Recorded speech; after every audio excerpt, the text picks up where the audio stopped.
మహిళలపై జరుగుతున్న అఘాయిత్యాలకు హింసలకు వ్యతిరేకంగా ఈ ఏడాది అంతర్జాతీయ మహిళా దినోత్సవం మార్చి 8న మహిళలకు హింసకు వ్యతిరేకంగా జరుపుకోవాలని విశాఖపట్నం మహిళా చేతన ప్రధాన కార్యదర్శి కె పద్మ పిలుపునిచ్చారు.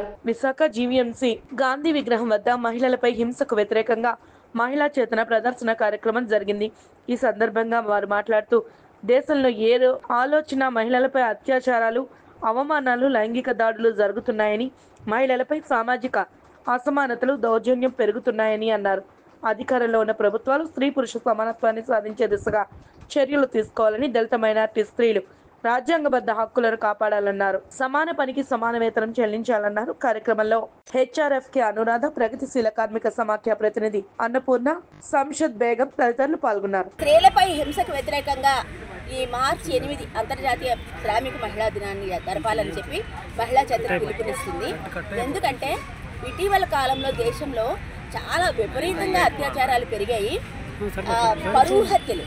వాళ్ళ పేపర్లో ఏంటంటే గుంతకల్ అనే ఊరిలో ఒక తండ్రి తన కూతురు వేరే అతన్ని ప్రేమించిందని చెప్పి ఆ అమ్మాయిని అతన్ని మర్చిపోమని చెప్పి చాలా ఒత్తిడి పెట్టి, అయినప్పటికీ ఆ అమ్మాయి వినిపించుకోలేదని చెప్పి నీతో మాట్లాడాలని బయటికి తీసుకెళ్ళి ఒక తోటలోకి తీసుకెళ్ళి ఆ అమ్మాయిని అక్కడ చెట్టుకు వేసి చంపేసి, మళ్ళీ ఇంకా ఏంటో అతని కక్ష ఏంటి తీరలేదో తెలియదు, కొంత దూరం వెళ్ళి వెనక్కి వచ్చి బండిలో ఉన్న పెట్రోల్ అంతా అమ్మాయి మీద వేసి తగలబెట్టేసి వెళ్ళి పోలీస్ స్టేషన్లో పోలీసులు వచ్చేటప్పటికి కుక్కలన్నీ మొత్తం ఆ మిగిలిపోయిన డెడ్ బాడీని, ఎందుకంటే అది కాలింది కాబట్టి కుక్కలకు తినడానికి అనువుగా మారిపోయింది ఆ బాడీ.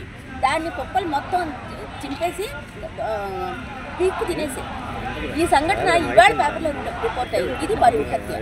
అలాగే మన చంద్రబాబు నాయుడు గారి నియోజకవర్గం కుప్పంలో ఒక అమ్మాయి అబ్బాయి ప్రేమించుకుని హైదరాబాద్ వెళ్ళి పెళ్లి చేసుకున్నారు 3వ తారీఖుని. తిరిగి ఊర్లోకి రాగానే అమ్మాయి తండ్రి ఇతర సభ్యులు అందరూ కూడా వాళ్ళిద్దరి మీద దాడి చేసి పంచాయతీ పెట్టారు.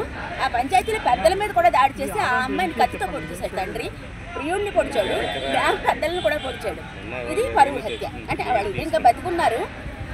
ఈ రకమైనటువంటి సంఘటనలు అంటే తండ్రే బిడ్డని చంపాడు. తనకు నచ్చకపోవచ్చు, ఆ అమ్మాయి చేసిన తప్పు అనిపించవచ్చు, కానీ చంపే హక్కు ఎవరిచ్చారు? తండ్రికి కానీ, భర్తకు కానీ, ప్రియుడికి కానీ ఆడవాళ్ళని చంపే హక్కు లేదు అనేటటువంటి విషయం మనం ఎంత గొంతు చించుకొని మాట్లాడుతున్నా సమాజంలో జరుగుతూనే ఉన్నాయి. అలాగే అత్యాచారాలు మనం ఈ మధ్య హర్యానాలో చూసాం. ఒక తల్లిని 15 సంవత్సరాల పాప ఆ అమ్మాయిని 2 నెలల పాటు 7 పోలీసులు, ఒక సిట్టింగ్ సర్పంచి, 2 మాజీ సర్పంచులు కలిసి వాళ్ళతో పాటు ఇంకో +6 వీళ్ళంతా కలిపి 2 నెలల నుంచి వాళ్ళిద్దరినీ కూడా అత్యాచారానికి గురి చేస్తూ ఉంటే అది ఆ విషయం ఇప్పుడు బయటకు వచ్చి పోలీసులు అరెస్ట్ చేయడానికని చెప్పి ఎవరు ముద్దాయిలని చూస్తే అందులో 7 పోలీసులు, ఒక ఏఎస్ఐ కూడా ఉన్నాడు అందులో.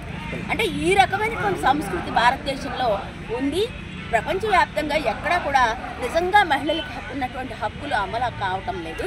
భారతదేశంలో మరి ముఖ్యంగా పెరుగుతున్నటువంటి మతోన్మాదం కానీ, కులపిచ్చి కానీ, మూఢాచారాలు కానీ, మూఢనమ్మకాలు కానీ ఇవన్నీ కూడా స్త్రీలని పరిస్థితిని ఇంకా దిగజార్చి, అంటే చదువుకుంటున్నారు, ఉద్యోగాలు చేస్తున్నారు, పైన చాలా ఉన్నత పదవుల్లోకి వెళ్తున్నారు కొంతమంది, కానీ గ్రౌండ్ లెవెల్లో మహిళలకు మాత్రం ఎటువంటి హక్కులు, రాజ్యాంగం కల్పించినటువంటి హక్కులు దళిత మహిళలకి, మైనారిటీ మహిళలకి, పేద మహిళలకి అమలు కావడం లేదు. కాబట్టి ఈ హక్కులన్నింటినీ అమలు చేసుకోవడం కోసం ఈ అంతర్జాతీయ మహిళా దినోత్సవం సందర్భంగా స్త్రీలంతా ముందుకొచ్చి పోరాడి తమ హక్కులను తాము సాధించుకోవాలని చెప్పి ఈ సందర్భంగా పిలుపునిస్తుంది.